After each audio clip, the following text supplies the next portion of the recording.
Hi, I'm Weston. I love talking about the Astros, and I'm here to talk about Game 104 of the regular season, where the Astros lose 13-5. Almost said 13-3, but Yiner hit that one in the ninth inning. 13-5 to the Texas Rangers and dropped the final game of the three-game set. So the lead of the division goes back to 2 for the Rangers, but still the Astros pick up a game over the three-game set against them and still win the series, which was nice. This is a one-taker because, God, that was just a disaster of a game. It was a disaster, and there's no other way to put it. But it was a normal disaster. It wasn't like they had this huge lead late and then coughed it up, or anything weird. It was just a normal. I say normal. How normal can weird be? A normal weird game. It got out of hand quick. Framber fell apart. What have you? There are 3 things I want to talk about. First, briefly, not even actually one of those 3 things. Altuve and Jordan were back. That was super cool. The vibe felt amazing for the first, inning and a half. That's the first thing I want to talk about. They felt back for a moment. The energy felt good until Framber unraveled. Bregman hits the 3-run home run in the bottom of the first inning, and you think, oh man, here we go. Tie the division tonight. Here we go. And then it didn't. It went to shit. And there's no other way to put that. Framber, so first thing, Framber looked terrible. Again. In his last 15 innings, which is his last 3 or 4 starts, he has not been able to go deep. And on top of that, he has looked bad. He's got a full-on 9 ERA. He's given up a run for every inning he's pitched over his last, I want to say, 3 or 4 starts. And for a guy last year whose whole MO was going deep and giving you quality, he has not done that this year. He has looked straight up, especially down the last little stretch, bad. I think there is a legitimate conversation to be had right now. If the playoffs started tomorrow, which is a lovely thing that we all start to say at the end of the season, if the playoffs started tomorrow, but I'm going to say it, if they started tomorrow, there is a legitimate conversation in my eyes around the team of do you start Framber or France?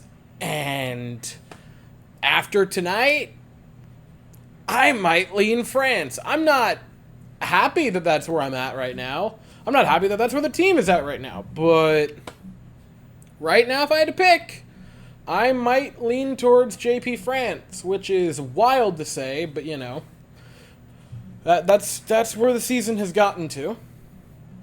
I think pitching has to be the thing, right? Pitching going into the deadline is the move. I think the lineup will fix itself. I think it started to tonight. The vibes felt good when your team's healthy, or at least somewhat healthy. Good. The second thing I wanted to talk about is the whole fight with Marcus Semien. That whole disaster thing. So, for starters, I don't blame him for taking exception to being hit, and I don't blame him for celebrating on the home run. That's fine. I do not think that Framber initially was throwing at Semien. I think that was just an accident. Now, when he went up and into low, that could have been emotions getting the better of him. I'm not going to lie.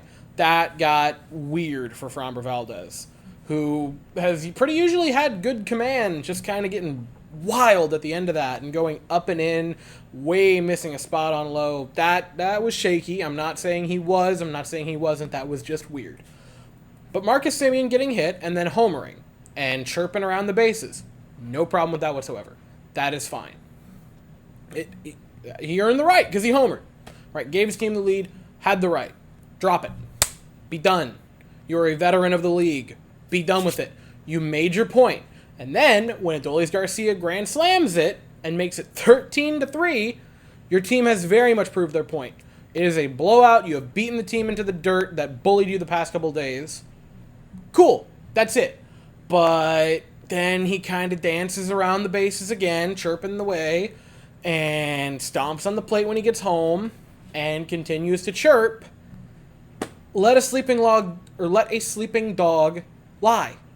Be done with it. He didn't have to continue it. He did. Maldonado took exception and continued chirping back. I don't understand. And his own players were trying to pull him away from the confrontation. Lau understood the situation of dude, why are you continuing to egg them on? It was fruitless.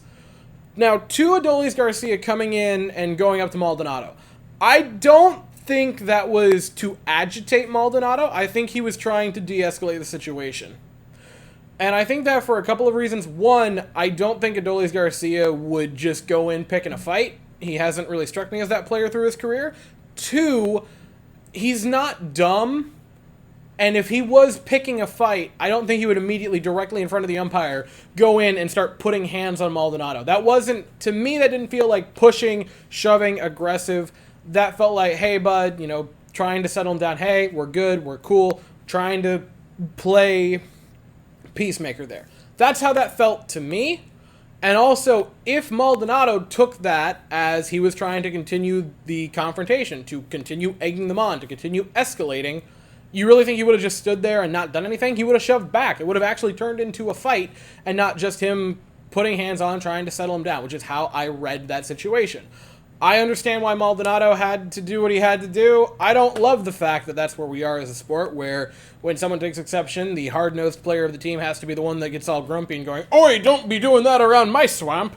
I don't know why I went to Shrek there. I really don't. But, that again, another that's where we're at moment. I get why he did that the first time. I get why he had to continue that. And also, the second time, Simeon was just being a little shithead. I don't know why that continued on.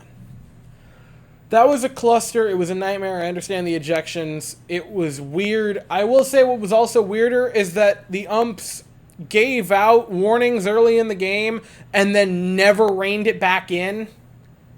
It was a disaster. It was a disaster of the game, but it's over. Whatever. And the final note that I have for this all, even though the Astros got completely destroyed tonight, even though they got crushed, they got what they came for in the series, which is they picked up a game on the Rangers. They won 2 very impressive games, especially the first one. And they proved their point. They destroyed the thin veil of security that the Rangers felt they had and reminded them that this is still very much a competitive division and that the Astros are still very, very, very much on top. Even in this game, I think the Astros proved their point. Until Fromber fell apart, they come out of the gates roaring. Their lineup is back. Jordan gets on in the first inning via the hit by pitch, but he's there. They give up the home run to Alex Bregman because they can't pitch around players right now because the lineup is deep again. They proved their point. The Astros, even in this loss, but especially in the series, made the statement that they are still very much here. It is still very much their division to be competitive for, and the veil of the Rangers being this unbeatable powerhouse is gone. I still think there is far, far more positive to take away from this 3-game series against the Rangers than negative. Yes, it would have been absolutely fantastic to have been able to tie the division. But picking up a game, keeping it at 2 games as separation is fine. There is still a lot of time left. I believe you play the Rangers at least once more this season. This was a very, very good series. And I also think the not so wonderful positive is because the pitching imploded this final game. I think Dana Brown knows that he has to go into the deadline looking for pitching. He has made multiple comments saying that, yeah, pitching is where he's going in the deadline, but this was the exclamation mark on that sentence for the Astros. So now they enter a 3-game set, still in Minute Maid Park against the Tampa Bay Rays, who are another team that started off absurdly hot and have kind of fallen off as of late. So they come into Minute Maid Park at 8:10 Eastern on a Friday night, 7:10 Central. The Rays will send Shane McClanahan to the mound, and the Astros are going to send noted coffee enthusiast Christian Javier to the mound. I'll be here afterwards to talk about it, but as for right now, that is all I have to say. So thank you all so very much for watching. I hope you all have an absolutely fantastic day, and as always, go Stros.